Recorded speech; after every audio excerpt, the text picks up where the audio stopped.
Does everyone have a copy of the printout? Yes? If anyone needs a copy, speak now, or you won't have a copy. Okay.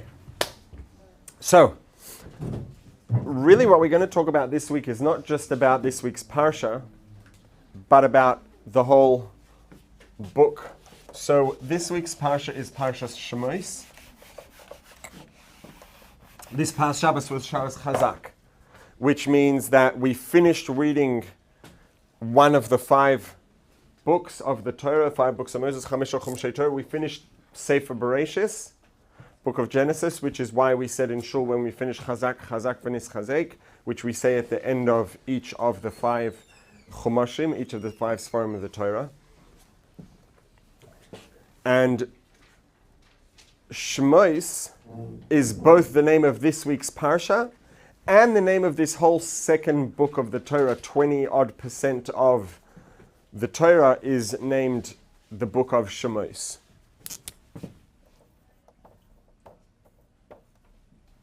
Which means names. Well, literally, Shemos means names.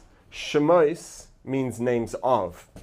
Because it says, Ela Shemos b'nei Yisroel, these are the names of the Jews, Habai Mitzrayim, who came to Egypt. But let's call it names for sure. Names of. Now, we're going to talk about names for a minute. Not names in terms of the meaning of Shemos, but names in terms of the fact that the name of this week's Parsha and this whole book, Sefer of the Torah, is Shemos. Whatever it would have been. It gets a little confusing and sort of meta because the name is Shemos, which is names. We're not talking about the meaning of the word Shemos for now. We're just talking about what the name is. Now, the name is very important. And the reason why the name is important is because, and this happens a lot, very, very often in class. We'll talk about the message of the name of the Parsha. We could look at it as being, let's have something cute to say at the Shabbos table. The name of the Parsha is this, and it means that, and it reflects the Parsha, and it's so cute, and everybody can clap and say it was such a nice Dvar Torah. That's not why we're asking the question. We're asking the question because it actually matters. Why does it matter? The reason it matters is because of a interesting and very, very important difference between Lashon HaKodesh, Hebrew, the sacred tongue, the sacred language, and any other language. In general, as a rule, languages are more or less arbitrary. So, not everything's arbitrary. Languages have rules. There's grammar, there's rules and way things work. But the choice of which combination of sounds to use to refer to something, the fact that this is called a marker and this is called a stapler is completely arbitrary. Well, this is called a stapler because it has staples inside, but staples could have been called, pencils, and then this would be a penciler, and this could have been called a cup, and it wouldn't have made any difference. As long as we're all on the same page and we're all using the same words the same way, it doesn't matter what the words are, right? And the truth is, we have, evidence, a way in which this is expressed, and we see this very clearly, is every language has different words for the same thing, and you know what? They all work. It doesn't make a difference whether what word or combination of sounds used to refer to something. The bottom line is, what matters is we have a specific word for a specific thing, right? That's the point of language. The thing that, that we have as humans that animals don't have, one of the things that makes us stand out the most, one of the, 2 probably primary features that distinguish us from animals biologically, is articulate speech. Animals can communicate, but there are no animals that have language, that have articulate speech, which allows us to communicate with a far, far greater level of effectiveness and efficiency. Right? Think about it, it's the sort of the language that people use today to speak to kids. A kid says, I want that. So what does the parent or the teacher say? Use your words and tell me what you want. I want that. Imagine right now, I would say, can you pass me that book over there, please? Like, which book? I'm pointing at a bookshelf, as if any of you can tell which of the dozen books on that shelf I'm pointing at. So you'll say, like, tell me, use your words to describe which book. Fourth book from the left, the blue book that's in between the red book and the white book. It's like in 770 when you recognize somebody. Yeah. That's much harder, though. It's like 753rd person done for, yeah. But the more specific, right? And if I would say, you know, that book, okay, well, you know, I want a book on the shelf and not one of the papers on the shelf, but you still don't know which book. And if I would say, you know, one of the wide books, well, how wide and which color, the more specific the language is, the more effectively we can communicate. So because we have articulate speech and we have different words for different things, because this is a marker and this is a stapler, if I want one of them, I can say, can you please pass me the marker? Can you please pass me the stapler? And you know which one I want. Right? But it doesn't, all we need is, in order for you to know whether I want the marker or the stapler, it doesn't matter what they're called. It just matters that there's two different words for the two objects and that we both know which word is which. Aside from that, it doesn't make a difference what they are. Right? If you would raise someone, and I mean, the fact is, this is what differences between languages are. If you would raise someone, speak the English, someone in isolation, let's say, right? You raise someone in a house and they don't speak to anyone else, and you use the English language, but you just change the meanings of all the words, and you consistently misuse words the same way every time. This person is going to grow up thinking they speak English, but the English they speak is going to be different to everyone else's. As long as you and them are consistently using the words, it doesn't matter, right? The words themselves don't matter. They're arbitrary. As long as the words are consistent and we're on the same page and we have different words for different things, it works. This is true of every language except for Lashon HaKodesh, except for Hebrew. Now, if we think,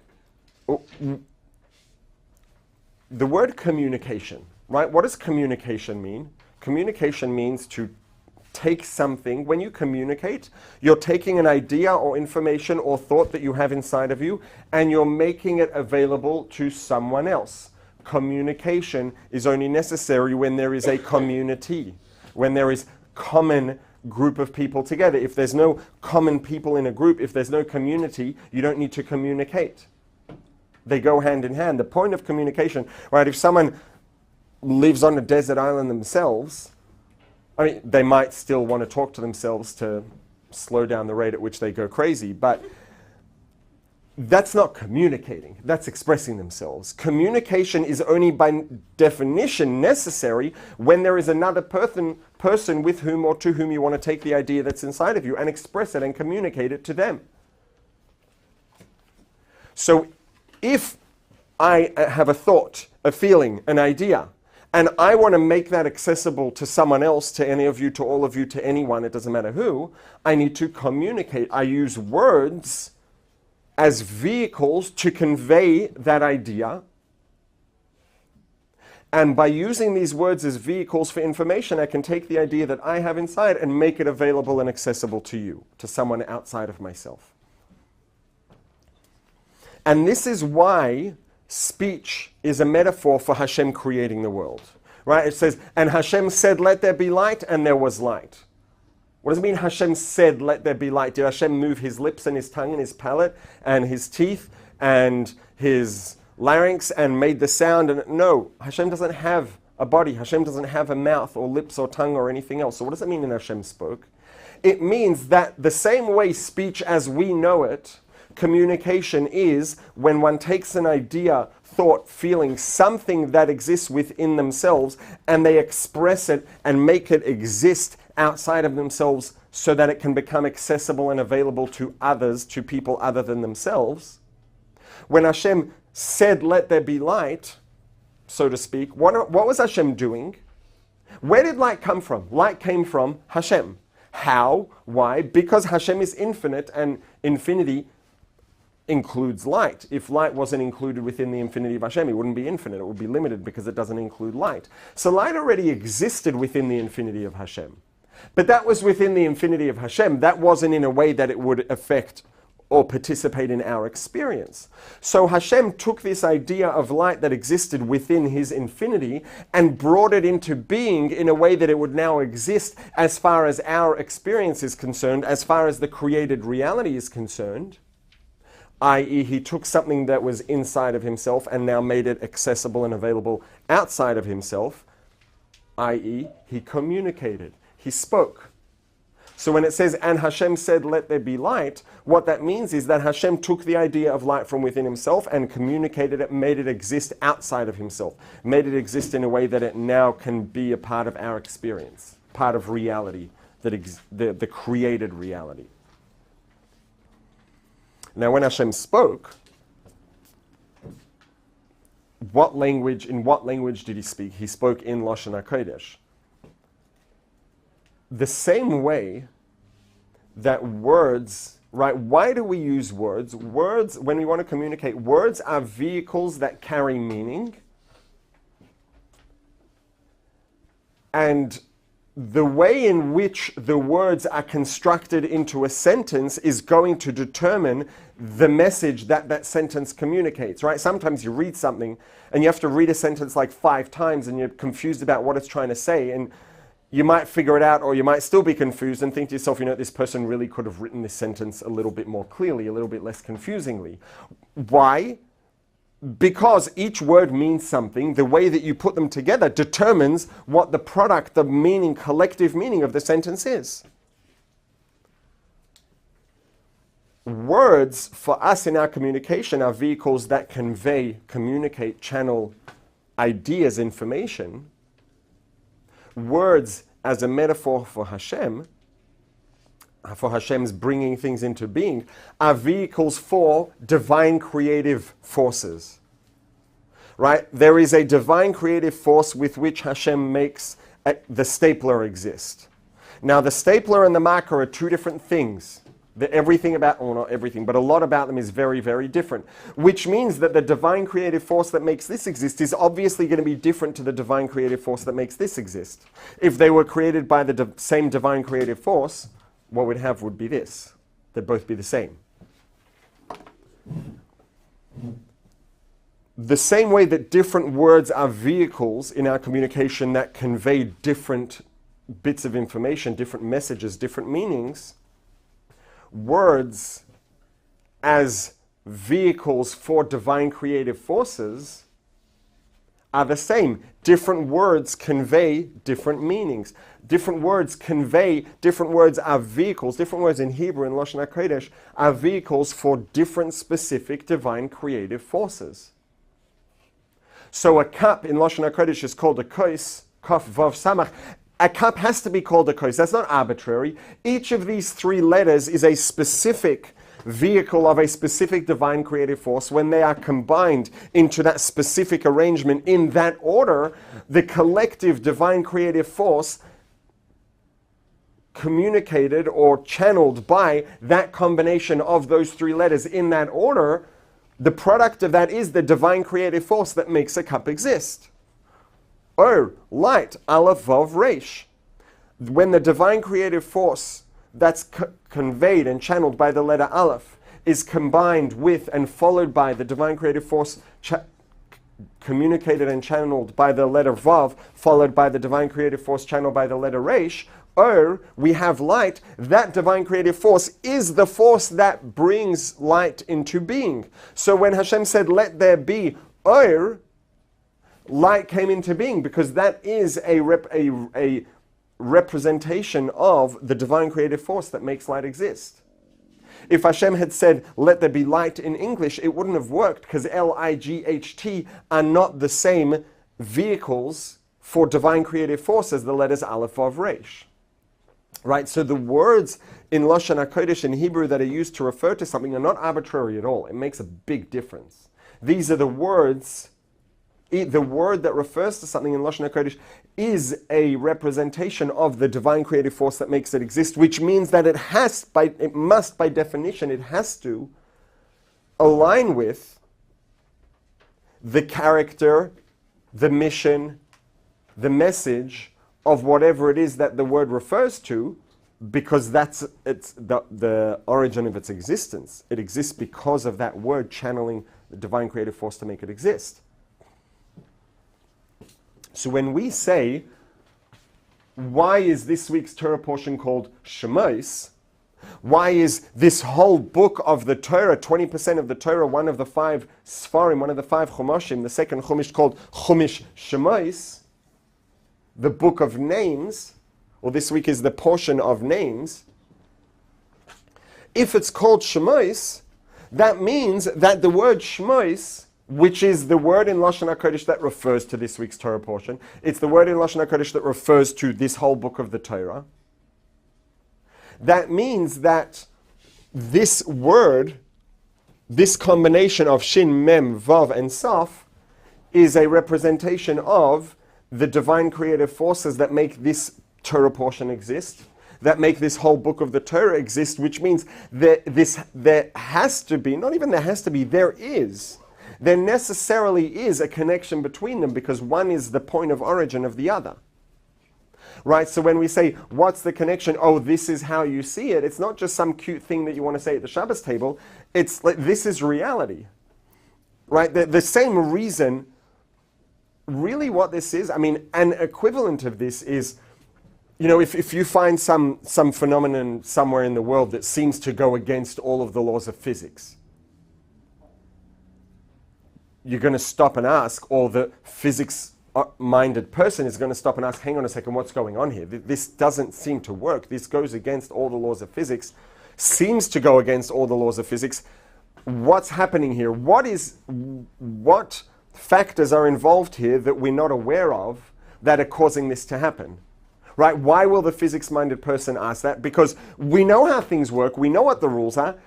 This doesn't make sense. Why? Because whatever,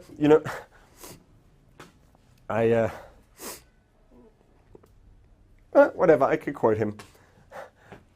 I don't remember exact wording, but in an interview once, or some sort of conversation, I heard Elon Musk say something along the lines of, the only actual laws, the only real laws in the world are the laws of physics. Everything else is negotiable.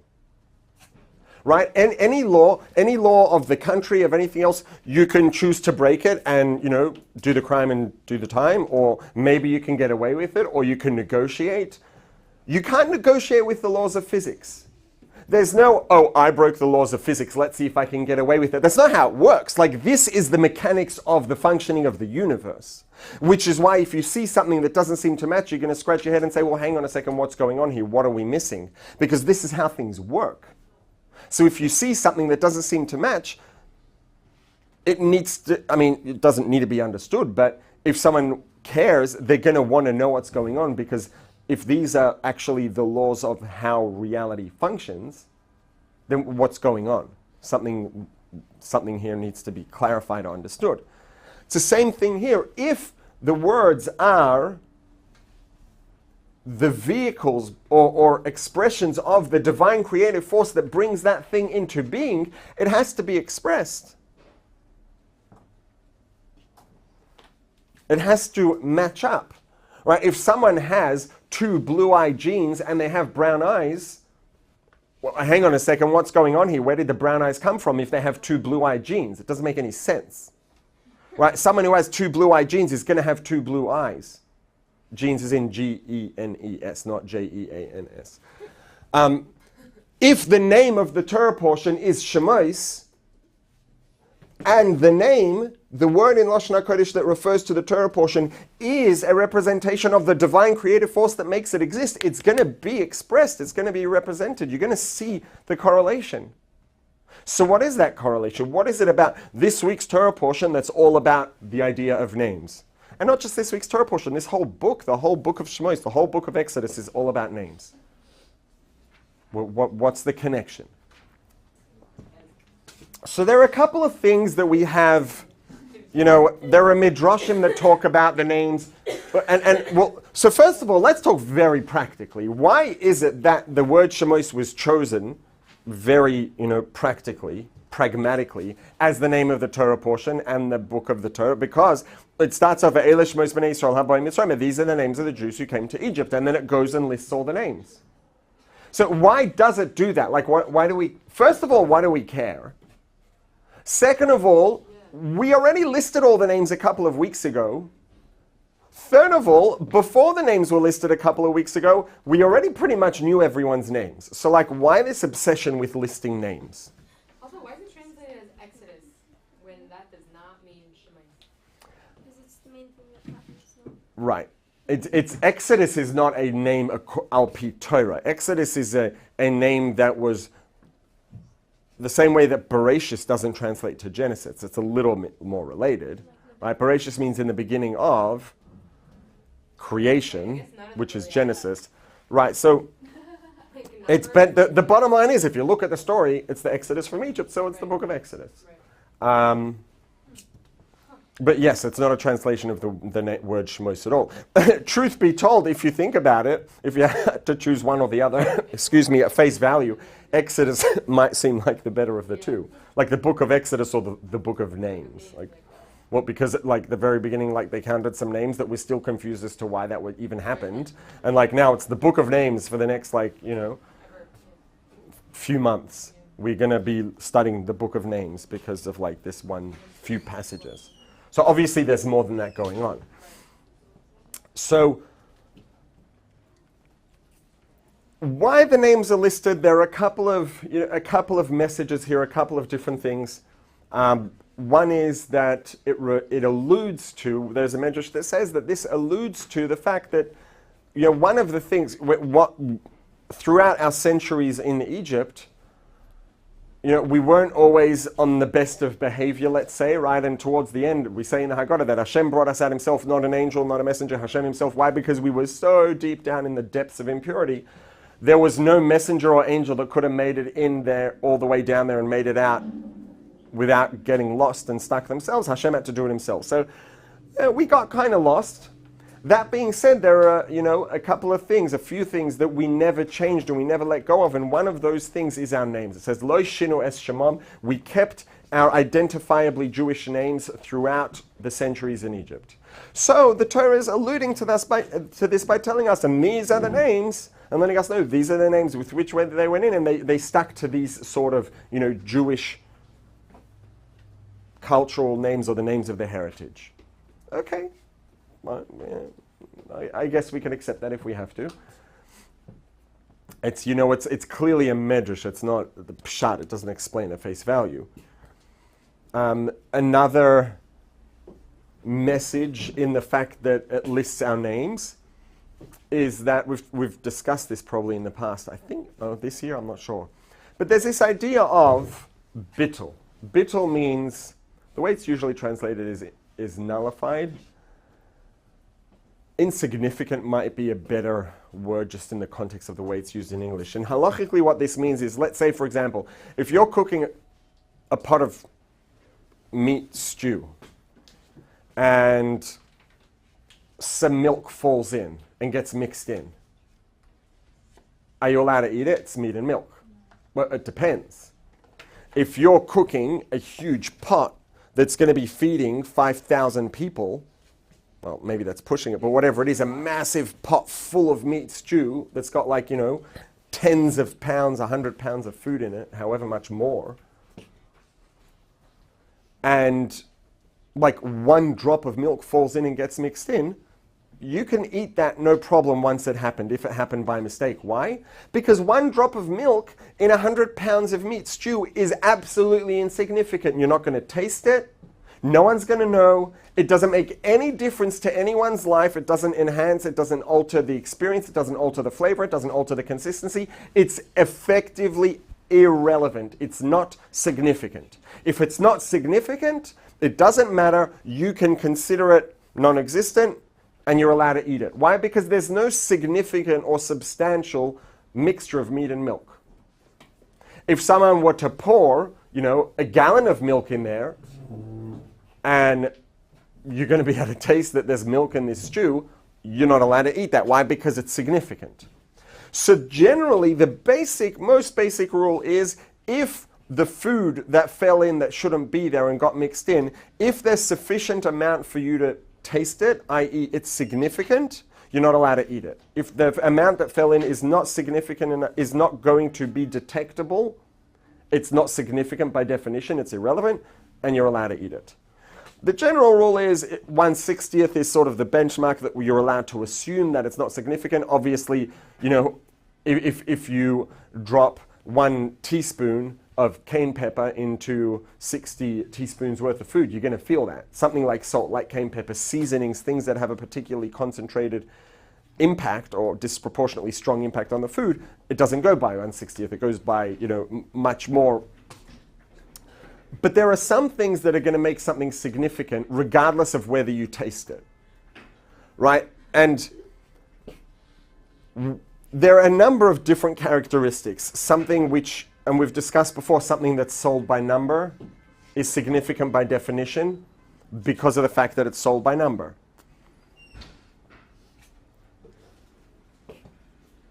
One of the things that can make something be unable to ever be considered insignificant or to become batel halachically is if it's referred to by name. And a situation in which you would see this practically, the halachic ramification is if, let's say, you're out in the field, or someone's out in the field and they're, doing their harvesting and gathering the crops and bringing them in. There are halachas about if someone forgets, misses a few stalks of grain and keeps walking and leaves it behind them and they keep going and they forgot to collect it. It's like, well, apparently you didn't really care that much. Leave it, and a poor person's entitled to come and collect it and support themselves with it. You don't go back and take it. If there is, let's say, a collection of grain or a particular crop or plant or whatever it is that has a nickname that you refer to with a specific name in that field, it doesn't matter what happens, you forgot it, you went past it, doesn't matter. The fact that you momentarily had a lapse and you passed it without noticing or whatever else doesn't mean this isn't significant. You gave the thing a name. If you gave it a name, it's significant to you, it matters. Right? And there are people maybe who, will have plants and each plant has a name, they refer to the plants by name. When a person refers to their plants by name, one thing is this person values their plants very highly. They really care about them. The plants are significant to this person. You don't give a name to something that's not significant to you. So if you refer to that plant, those stalks, whatever it is, by name, that means obviously they are significant to you. And the fact that you passed them by, they fell down, you had a lapse, you didn't pick them up, doesn't mean they're not significant. If they weren't significant, they wouldn't have a name. Something that has a name is significant. Something that is significant can never become bottle, can never be considered irrelevant. It can never just become, nullified among everything else. Now, what's happening at the beginning of this week's Parsha is the conclusion of last week's Parsha, which we said Chazak, was Yosef was buried in Egypt. And what happened after Yosef passed away? That's when the slavery really hit. That's when the real exile in Egypt started. And so as we were going into this very, very, very difficult circumstance where there would be all sorts of things overwhelming our ability to stay strong and true to who we are and focused and on mission, etc., Hashem makes sure that the Torah lists us by name at the very, very beginning of this story and the fact that we're listed by name gives us that characteristic and that strength to make sure that we can never become nullified. We will never become insignificant. We are never going to just have no choice but to become assimilated and lost among the people that we're mixed among to a degree, because we're referred to by name. Hashem listed every name, and that name means it is significant and substantial by definition and will always be significant and substantial and relevant as an independent entity and will never just become lost and part of the surroundings.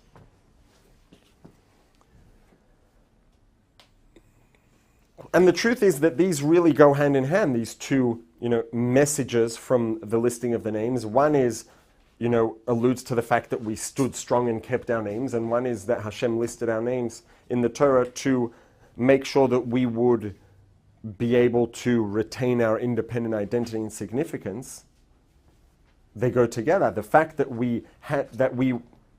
the fact that in listing our names, Hashem stipulated and made sure that we would be able to be independent and consistent in our independence and our identity, gave us the strength and the ability to make sure that we would hang on to those names. There's a much,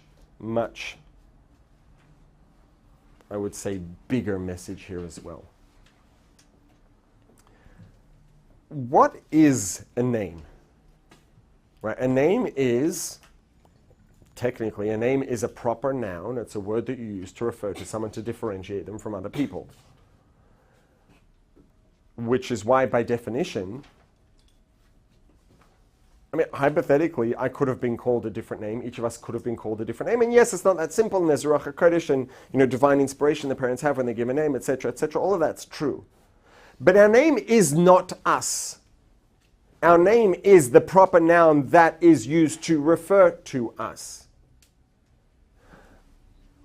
I mean, you see it very simply, right? When someone asks you, what is your name? And you say, my name is, my name, i.e. there's me, and then there is a name that me has. My name. Right? If someone says, who are you? You might stop and say, well, what do you mean? Like, what exactly do you want to know? Who are you is not what is your name. Who are you is who are you. What is your name? The name isn't you. The name is your name, the name that you have. So a name, by definition, is something that relates to the person, right? If you say, excuse me, Rabbi Glick, I know that you're calling me and not anyone else in the room, because that name does refer to me specifically, at least in this context. But the name isn't me. It's an accessory of mine, right? And that's true for every name of every individual. And another way in which you see this is the fact that the same person can have multiple names, different names that are used in different contexts. So it's not quite as simple as that, because right, names are important and relevant. And if, let's say that I'm walking up Kingston Avenue on Friday night to 770 to go to Shul to Daven, and I hear someone call out from behind me and they say, hey, Rabbi Glick, or Good Shabbos, Rabbi Glick. Before I recognize the voice, or even before I consciously register what they said, the name Rabbi Glick is a name that's used to refer to me in a classroom environment. So when I turn around to see who it was and to respond and say Good Shabbos, I'm going to be turning around in classroom teacher mode, because that's the name that refers to me in the classroom. If someone would say, hey Yisroel, or Good Shabbos Yisroel, before I recognize the voice or know who it is, or even consciously process, okay, it's not like, okay, which name did they call? They call me Yisroel, okay, so it's some sort of a friend or casual acquaintance, it's not a student from, no, I'm not going to process all of that consciously. But the bottom line is, that name is a name that's used to refer to me and to call to me in those environments and contexts, so I'm automatically going to respond in that persona. I'm going to respond as a friend, contemporary, whatever it is, not in classroom teacher mode and persona. Right, so the names are relevant and there are connections, but at the end of the day, the name is not the person. The name is a functional accessory of the person. And the Torah... But doesn't God use our names to recreate us every second? So isn't it the sense of us at the same time? The name has a unique connection to the essence. I wouldn't say that the name is the essence, but this is sort of what you're raising now is the more sort of technical way of referring to what I was just sort of trying to allude to in a more casual sense. No, that's a good thing, right? And the fact that the names do have a connection and there is a relevance, and they do refer to something, they do have a connection to the essence of the person. Because at the end of the day, whether I turn around in classroom teacher mode or I turn around in friend/contemporary mode, it's the same me that's turning around. It is the same person, right? So the names do have a connection to the person, but the name itself is not the person. It has a connection to the essence. But it's not that the name is the essence, there's a relationship, a connection between the name and the essence. And that's going to be important also. So, good point. Just like, off of that, like how are some words like the essence of the thing, then our names are not our essence. Like you said before, like, or, it, like, there's no light without or. But. So, perhaps it's a difference between a proper noun and an improper noun. Like there's the word that is used linguistically to refer to something, and then there's the name. Right? Marker is not this object's name, it's what it's called. Right? A proper noun, a name, is in a sense more like a title than the actual word that's used to refer to the thing itself. Even still, right, when we said, let's say, the word Aleph Vav Resh, is connected to the nature of light, it's still a word that represents the divine creative force that makes the light exist, which is why they have to reflect and resemble each other. But the word isn't the light. The word is the word that refers to the light and channels the divine creative force to the light, but the word and the light are not the same thing. They're deeply related in a very important way, but they're not the same thing. Make sense? Makes sense. Like people are like, I don't know. Then like a name's just like another layer on top of that. When you say people are Adam, what do you mean? Like, isn't that like art? Like essence? Like isn't that what? Right, but that's a improper noun. That's a word that means mankind. It's not a proper noun. So that already is going to be more of, the word, which is going to be more of a thing that represents the divine creative force, which is going to have that stronger connection. Right. So then like specific names are just like another like level of that. It's more external, let's say. Earlier you said that something that has a name is significant, and so something that's significant can never become irrelevant. So because I understand like our parents give us the names, but it's like from Hashem, does that mean that like because Hashem is the one listing our names at the beginning of Shmos, like our names, so to speak, does that mean it's so that like we remained ourselves in Egypt? Is that like why it happened, or is that like a recounting of the fact that we remained separate from the Egyptians? Good. It's both. So the Torah as we read it is a recounting, but remember that the Jews already studied the Torah in Egypt. The Torah already existed. Right. And so in the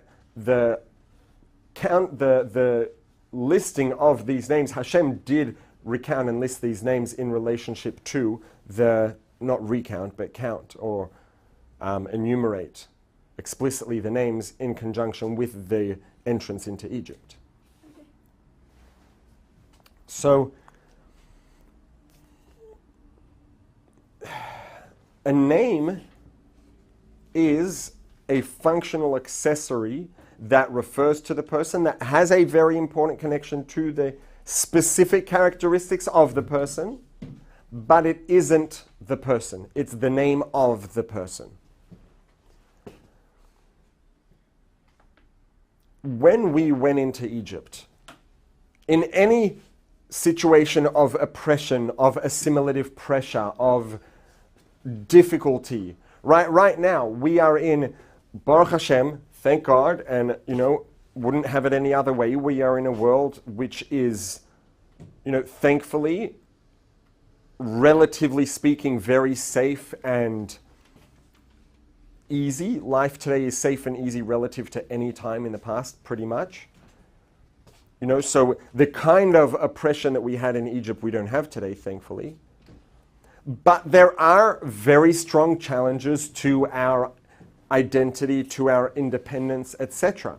It's a different kind of pressure. This is more of a, subtle assimilative pressure rather than a explicitly oppressive pressure. But the pressure against, or, the pressure that challenges our ability to remain true and consistent, etc., is still there. It's a different variety. And the Torah tells us when a Jew goes into any form of exile, into a situation in which there are forces that are pushing against or challenging that ability to remain true to who we are, to retain our identities and our purpose and our mission, etc., it's never the person themselves deep down that is subject to these things. Who we are, the essence of who we are, is never subject to any of these pressures or challenges.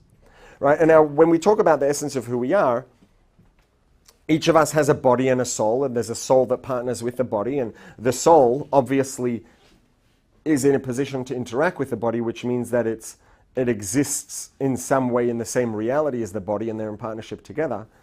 The part of the neshama that interacts with the body, that is involved in our decisions and deciding between right and wrong and learning Torah and doing mitzvahs and all of these things, this is not, let's say, the essence of the soul. This is not the soul as it is in its true, absolute, pure, original form.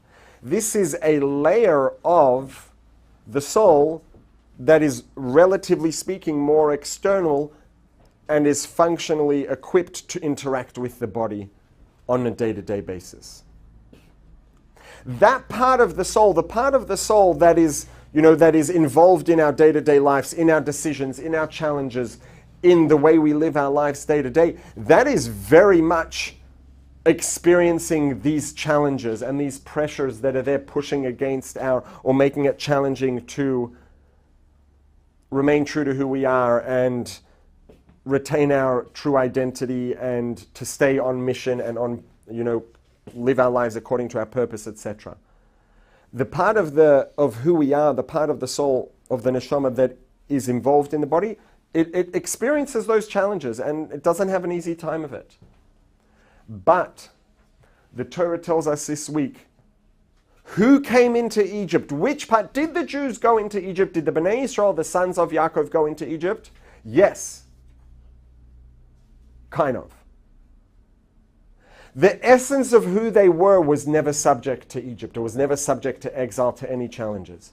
The essence of who they were, that remains true and connected to Hashem all the time. It remains connected to its point of origin. It remains true to its purpose, true to its mission. And that is really who we are deep down. Who we are deep down is always safe and secure. Ve'ele shemos b'nei Yisrael habayim Mitzrayma. These are the names of the sons of Yaakov that came into Egypt. The part of them, not just the body, even the part of the soul that was involved in these struggles, it was an exterior part of the soul. A part of the soul that is in this sense equivalent to a name. It's a functional accessory to the part of the soul that interacts with the body and the negative inclination and the environment and the challenges. That part of the soul is a functional exterior layer of the soul, just like the name of a person is a functional accessory that is secondary to the person themselves. Who we really are is never at risk. It's never subject to any negative influence. It is what it is. We are who we are, and nothing can ever threaten that. It's only the exterior that's ever subject to these challenges. And that's why it says, Ve'ele shemos b'nei Yisrael habayim Mitzrayma. It's the names, the exterior part that came in and was subject to these challenges, not the essence of who they were deep down. That being said, there's a second side of this coin in that, the names, the exterior part of who they were, did go into Egypt. And it had to go into Egypt, and it was supposed to be there for a reason, right? We all have different names. What is a name, and a metaphor for in terms of the person and the soul? The name is the more exterior things, superficial characteristics, the traits, the way we think, the way we feel, the way we experience things, all of that. That's all relatively exterior, like a name. And is that the essence of who we are? No, it's not. But you know what else is true? It's still important. That is the way that we interface with the world, the way that we think, the way that we feel, the way that we perceive things, the way that we behave, the way that we act, is how we interface with the world. And it does make a difference. It does matter. The thoughts we think matter. The feelings we feel matter. The things we do and the words we say and the way that we behave matters. It makes a very big difference. And we are supposed to interact with the world as the people we are, each of us is unique. Each of us has specific gifts. And we have these gifts to bring them to the world and to share them with the world. We have our personalities, our characteristics to bring them into the world and to contribute to the world with them. And so the Torah says, yes, Shemos b'nei Yisroel haboim Mitzrayma. One point here is it's two opposite messages at the same time. On one hand, the essence of who they were, and at that level, we're all very much the same. The essence of who we all are is divinity. It's Hashem. It's an instance of Hashem. Chelek Elokah Mimah. That's more or less the same. Each of us has our own instance, but they're identical. That's who we are deep, deep down. That never came into Egypt. That was never subject to challenges. Shemos, the exterior parts, we all have different names. The exterior parts of ourselves, our personalities, our characteristics, our thoughts, feelings, actions, those things did come into Egypt, and they were supposed to be there to interface, to make a difference, to have an impact. And so both of these things are true at the same time. And this is not just the name of the Torah portion, it's the name of this whole book of Exodus, right? Why is it called the book of Exodus? Because it's the book that recounts the long-term story of not just the step from Egypt to outside of Egypt, but the journey away from Egypt towards the land of Israel, the struggles throughout the desert, etc. All of these things. And the Torah is telling us when you are going on your journey throughout your life, and you're going to face struggles, and you're going to face challenges, and you're going to be interfacing with the world and dealing with all of these things, Shemos b'nei Yisroel. This is the book of names. The Torah is telling us throughout all of this journey, all of these struggles, it's never the essence of who you are that's ever subject to any of that. And the reason this is important is because what that tells us is, if we ever feel overwhelmed, if we're ever, finding the struggle to be really difficult, this week's Torah portion, and not just the portion, but the whole book is telling us, in these struggles, it's not you. It's an exterior part of you. Who you are deep down is one with Hashem. It's pure, unadulterated divinity. It's safe. It's not subject to anything. And that's who you are. And because that's who you are, that allows you to remain strong. And it means as difficult as the challenges might be, though that difficulty is only in the most exterior layers of who you are. And if we can remember that who we are is connected and safe, and its integrity is infallible. The integrity is unconditional. That integrity will always be there, no matter what. That means that no matter what, who we are deep down is always safe. It's always whole. It's always connected. It's always plugged in.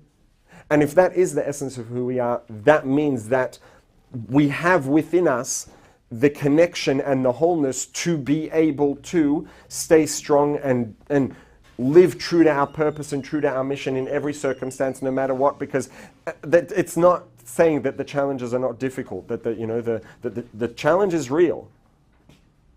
But we are realer than the challenge. Who we are deep down inside is a lot more real than the challenge. The challenge is real in our experience, and the part of us that is involved directly in that experience, which is Shemos b'nei Yisroel haboim Mitzrayim. It's only the name, the exterior, that's involved in the exile, in the challenges, and subject to these influences.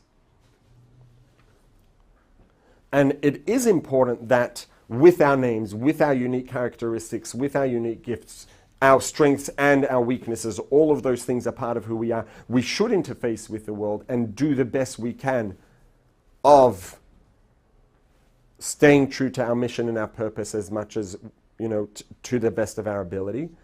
And the truth is that while we do that, the best of our ability is probably a lot better than we really think, because it's only the very exterior layer of who we are that's even dealing with the challenge. But behind that, our integrity remains, our connection remains, and our wholeness remains no matter what.